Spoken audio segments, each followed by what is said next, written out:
प्रियो, हम सब जानते हैं कि प्रार्थना एक ऐसा माध्यम है जिससे हम सीधे परमेश्वर से जुड़ते हैं, अपने दिल की बात उनके सामने रखते हैं और उनसे मार्गदर्शन प्राप्त करते हैं। लेकिन क्या आप जानते हैं कि शैतान भी हमारे इस पवित्र कार्य में बाधा डालने की कोशिश करता है? जी हां प्रियो, शैतान हमें प्रार्थना में गलतियां करने के लिए प्रेरित करता है ताकि हमारी प्रार्थनाओं का असर कम हो जाए या वो परमेश्वर तक पहुंच ही न पाए। प्रियो, प्रार्थना करते समय यह 5 गलतियां हम जानबूझकर नहीं करते, बल्कि शैतान हमारी प्रार्थनाओं में बाधा डालने के लिए हमारे मन में यह विचार डालकर हमसे यह गलतियां करवाता है। इन गलतियों से बचना अत्यंत महत्वपूर्ण है ताकि हमारी प्रार्थनाएं पूरी तरह से प्रभावशाली और परमेश्वर के अनुग्रह को आकर्षित करने वाली बन सकें। तो आइए वीडियो को लाइक कीजिए और वीडियो बिना स्किप किए आखिर तक जरूर देखिए। तो चलिए जानते हैं इन 5 गलतियों को जो हमें प्रार्थना करते समय नहीं करनी चाहिए। पहली गलती है अधीरता और जल्दीबाजी। प्रियो, जब हम प्रार्थना करते हैं तो हमें शांत मन और धैर्य के साथ प्रार्थना करनी चाहिए, लेकिन शैतान अक्सर हमें अधीर और जल्दीबाज बना देता है।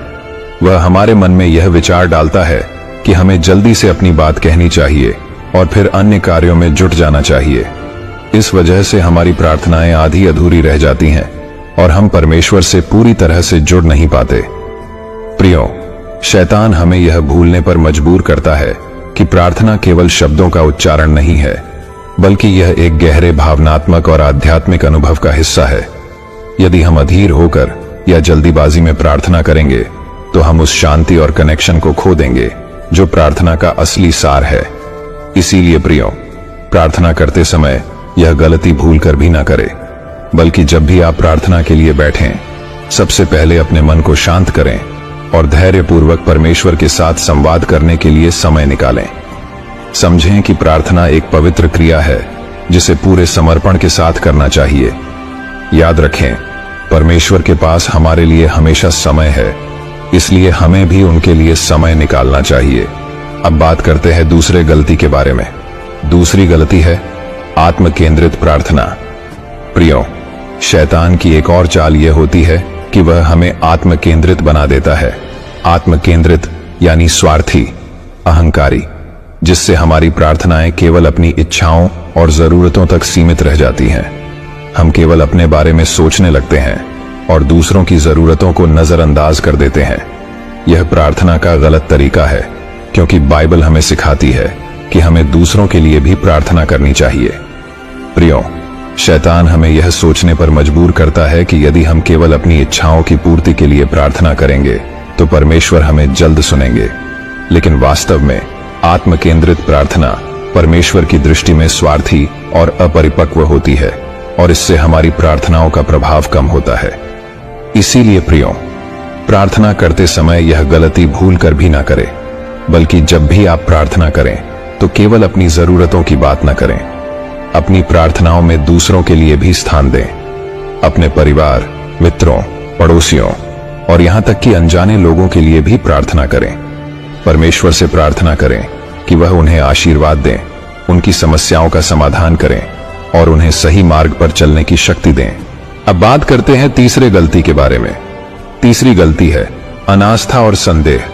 प्रियो, प्रार्थना में विश्वास सबसे महत्वपूर्ण है, लेकिन शैतान हमारे मन में संदेह और अनास्था के बीज बोता है।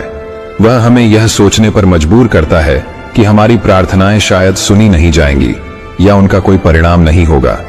जब भी हम प्रार्थना करते हैं और हमारे मन में संदेह होता है तो वह प्रार्थना कमजोर पड़ जाती है और उसका असर कम हो जाता है। शैतान की चाल यह है कि वह हमें हमारे विश्वास से दूर कर देता है। वह हमें यह विश्वास दिलाता है कि हमारे पास जो कुछ भी है वह पर्याप्त नहीं है और हमें और अधिक चाहिए, और इस प्रकार हमारे विश्वास को कमजोर करता है। इसीलिए प्रियो, प्रार्थना करते समय हमारे मन में अविश्वास और संदेह के विचार नहीं लाने हैं, बल्कि जब भी आप प्रार्थना करें तो पूरे विश्वास के साथ करें कि परमेश्वर आपकी प्रार्थना सुनेंगे और उसका उत्तर देंगे। याद रखें कि बाइबल में कहा गया है, जो विश्वास से नहीं करता वह पाप करता है। इसलिए अपनी प्रार्थनाओं में विश्वास बनाए रखें और परमेश्वर पर पूरी तरह से भरोसा रखें कि वे आपके लिए सबसे अच्छा करेंगे। अब चलते हैं चौथी गलती की ओर। चौथी गलती है क्षमा न करना मन में कड़वाहट और नफरत बनाए रखना। हाँ प्रियो, शैतान हमें प्रार्थना करते वक्त उन लोगों के प्रति कड़वाहट और नफरत बनाए रखने के लिए उकसाता है जिन्होंने हमें किसी भी प्रकार से चोट पहुंचाई हो। जब हम किसी को माफ नहीं करते और फिर भी प्रार्थना करते हैं तो हमारी प्रार्थनाओं का असर कम हो जाता है। बाइबल में स्पष्ट रूप से कहा गया है कि यदि आप दूसरों को माफ नहीं करेंगे तो परमेश्वर भी आपकी प्रार्थनाओं को नहीं सुनेगा।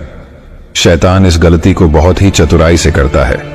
वह हमें यह सोचने पर मजबूर करता है कि यदि हमने किसी को माफ कर दिया तो इसका मतलब है कि हमने उनकी गलतियों को स्वीकार कर लिया, लेकिन यह सच्चाई नहीं है।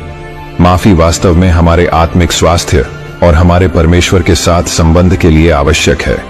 इसीलिए प्रियो, प्रार्थना करते समय यह गलती ना करें, बल्कि जब आप प्रार्थना करें तो सबसे पहले अपने मन को साफ करें और सभी को माफ करने का निश्चय करें। अपने दिल में किसी के प्रति भी कड़वाहट या नाराजगी न रखें। परमेश्वर से शक्ति मांगे कि वे आपको दूसरों को माफ करने की शक्ति दें, ताकि आपकी प्रार्थनाएं पूरी तरह से सुनी जा सकें। अब चलते हैं 5वीं गलती की ओर। 5वीं और आखिरी गलती है प्रार्थना को केवल औपचारिकता रूप से देखना। प्रियो, शैतान हमें प्रार्थना को केवल एक औपचारिकता के रूप में देखने पर मजबूर करता है। वह हमें यह सोचने पर मजबूर करता है कि प्रार्थना सिर्फ एक धार्मिक कर्तव्य है जिसे हमें निभाना है, न कि एक जीवंत और प्रभावशाली संवाद। जब हम प्रार्थना को केवल एक रूटीन की तरह मानने लगते हैं तो उसका वास्तविक प्रभाव खो जाता है और हम परमेश्वर से सही से जुड़ नहीं पाते। शैतान हमें यह विश्वास दिलाता है कि हमारी प्रार्थनाओं का कोई महत्व नहीं है और हम बस इसे केवल एक रस्म की तरह निभा रहे हैं। यह सोच हमें हमारी प्रार्थनाओं में और भी अधिक दूरी और ठंडक लाने के लिए प्रेरित करता है। इसीलिए हमें प्रार्थना करते समय यह गलती नहीं करनी है, बल्कि जब भी आप प्रार्थना करें तो इसे दिल से करें, आत्मा से करें। इसे एक जीवंत और गहरे अनुभव के रूप में माने, न कि एक औपचारिकता। परमेश्वर से सच्चाई और ईमानदारी से संवाद करें और अपनी प्रार्थनाओं में भावनाओं और विश्वास को जोड़ें।